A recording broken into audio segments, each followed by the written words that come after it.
sekarang Linda yang kasus Vina itu sudah diamankan dan sekarang katanya dia kesurupan lagi guys. Nah jadi sudah saya bilang ya, kesurupan itu bisa dibuat oleh dirinya sendiri guys. Jadi bukan karena arwah atau apapun ya. Masa terus-terusan ketemu dan kesurupan terus gitu. Ini ciri-ciri orang yang pengen mendapat perhatian dan dia tidak bisa mengungkapkan secara langsung masalah pribadinya gitu loh guys terhadap orang lain. Nah jadi kita harus hati-hati dengan orang-orang seperti ini. Orang-orang yang identik ingin mencari perhatian dan untuk mengalihkan perhatian orang lain dari masalah kasus yang sebenarnya. Ingat, hati-hati karena orang ini manipulatif ya. Ingat, masalah seperti ini psikologis banget ya. Jadi saya mohon dalam pendampingan dan mengorek masalah pengakuan dari Linda harus didampingi oleh ahli psikolog, psikiater. Jadi sekali lagi jangan dikelabui oleh anak-anak seperti ini. Dia menyusun cerita itu sangat sempurna dan berusaha ingin merubah keadaan status yang jadi tersangka jadi saksi.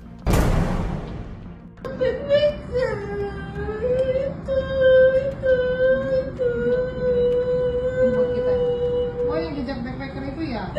Yang ngasih visual yang jejak backpacker Mel-Mel itu. Namanya bukan Mel-Mel. Ya apa namanya? Nggak tahu, tapi itu bilang kan yang kena. Oh dia ikut-ikutan juga salah satunya. Ya. Oh, Telah lagi itu suaranya. Minta keterangan ke dia. Itu beda pasti. Dia berbelit-belit. Dia yang lakuin. dia ngapain Vina? Dia ngapain Vina? Itu pukulin, itu perkosa. Oh gitu.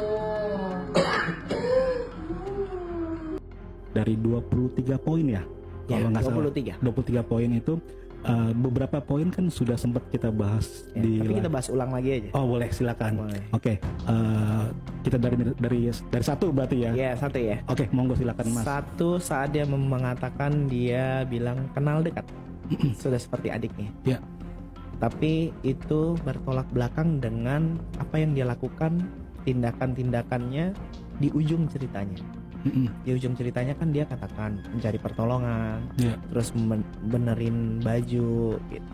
Nah, terus yang janggal adalah ketika dia bilang dia berusaha membelokkan bahwa Linda adalah orang yang chat-chat saat beli minum. Ya. Ya, saya jadi penasaran Lindanya yang mana? Karena Linda itu nggak hanya satu.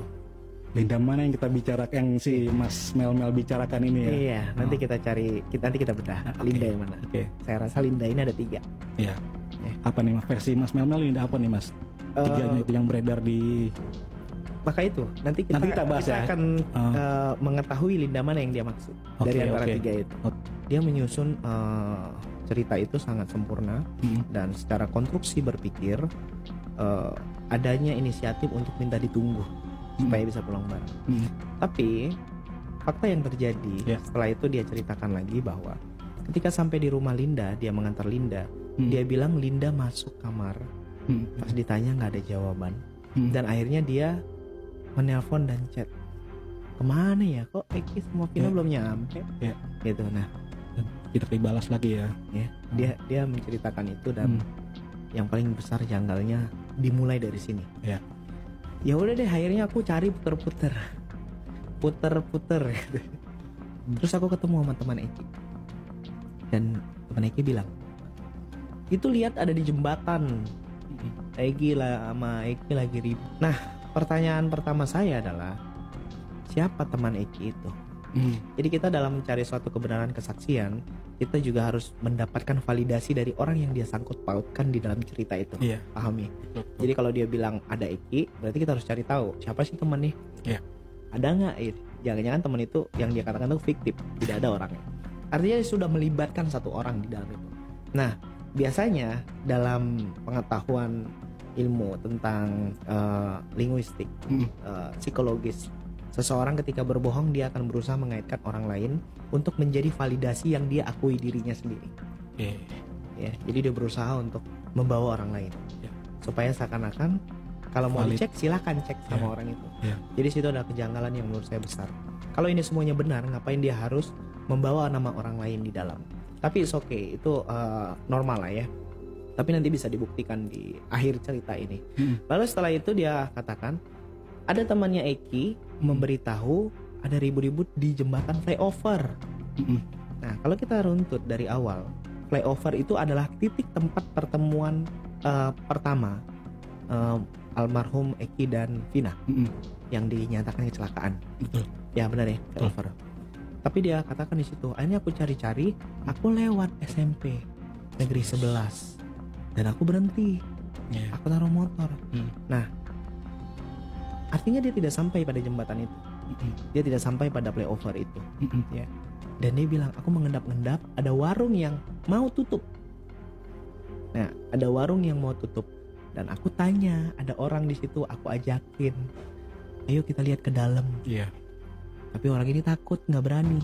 Ya. Ada dua nama, ada dua sosok, ada dua orang yang dia libatkan dalam cerita pengakuannya itu.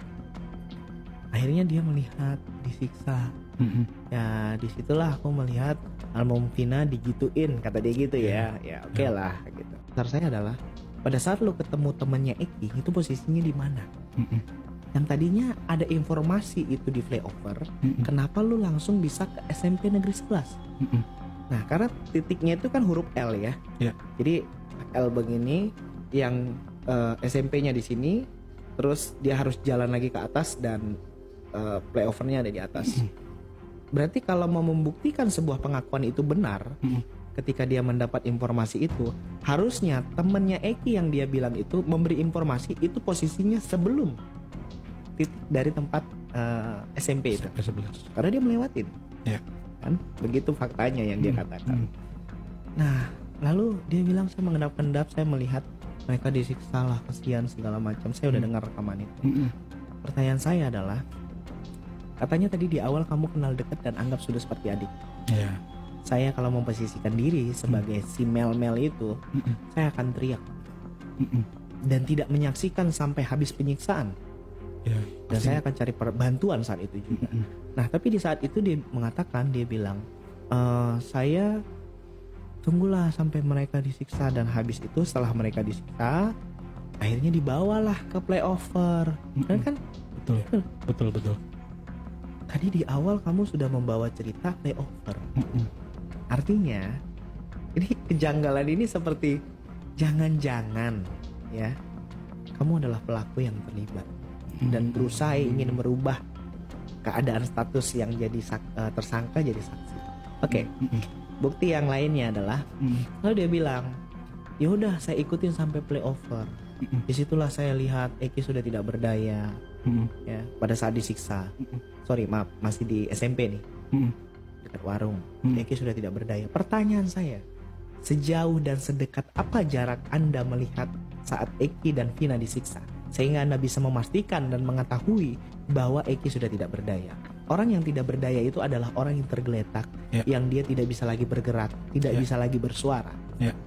Ketika dia mengetahui itu, saya pastikan ketika dia bilang mengetahui Eki tidak berdaya, jaraknya kurang lebih dari 12 meter.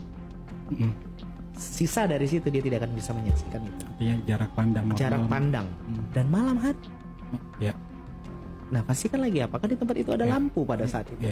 Kalau tidak ada, berarti tidak paling jauh 12 meter. Lebih dari itu pasti samar-samar. Ya, karena saya sudah mempraktekkan itu, sudah mencoba untuk mengetahui dalam keadaan gelap dan terang. Lalu saya cari bantuan ke warung. Dia mengatakan saya balik ke warung. Bayangkan ya, posisi SMP itu di sini, terus dia harus jalan ke sini dan naik ke atas. Ini posisi flyover, dan dia harus muter lagi, balik lagi ke warung itu untuk cari bantuan. Make sense nggak? Saya rasa tidak. Kalau yang namanya cari bantuan, apalagi sudah merasa adik dan dekat, pertolongan pertama yang dia lakukan, oke lah, kalau dia melihat dan menyaksikan sampai habisnya penyiksaan itu, dia pasti mencari pertolongan itu di jalan itu, sekitarnya. Tidak perlu sampai masuk lagi ke warung.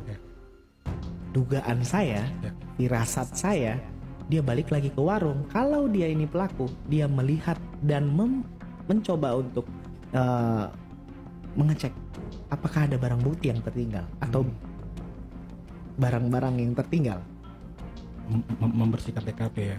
Iya, maybe yes, maybe no. Iya, Ya, dugaan. who knows. Ya. Tapi dari kesimpulan cerita itu kita bisa banyak menangkap kejanggalannya.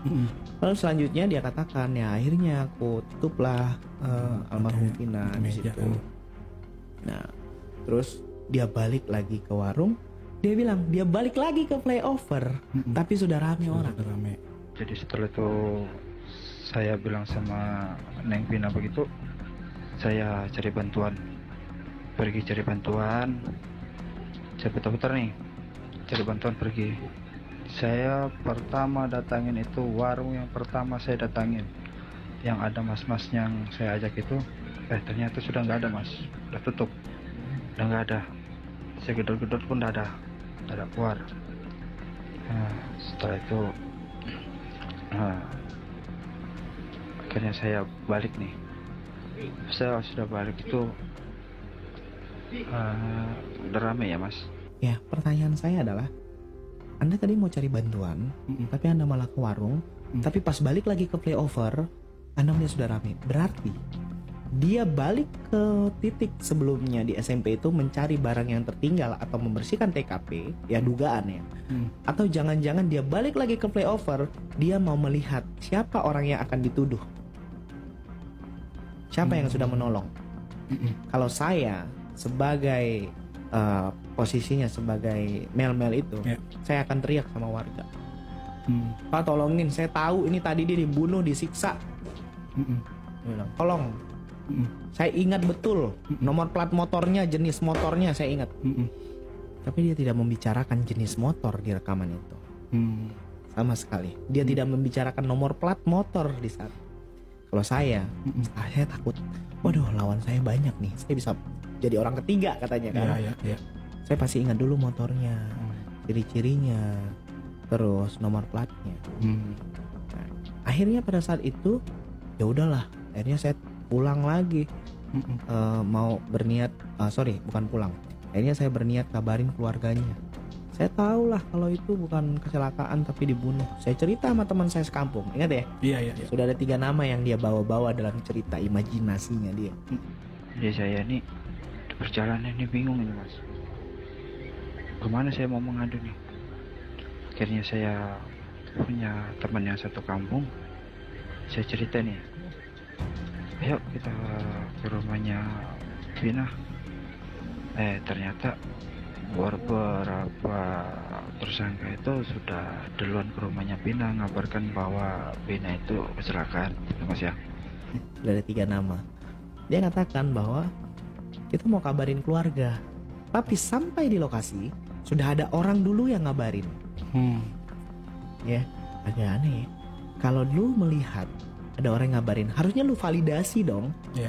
Lu bilang ke keluarga, bener, saya yang menyaksikan bahwa tadi mereka disiksa, mereka dibunuh, bukan kecelakaan. Gitu. Nah, berarti ini sangat diragukan keterangan dia di voice note itu. Dan saya meminta dan memohon kepada kepolisian harus usut orang di balik suara itu. Wajib usut. Ada 3 dugaan saya. Yang pertama, dia adalah pelaku yang terlibat tapi berusaha merubah status jadi saksi. Yang kedua, dia saksi yang memang melihat kejadian tersebut. Dan yang ketiga, dia mau pansos. Tapi wajib diusut dan dicari tahu.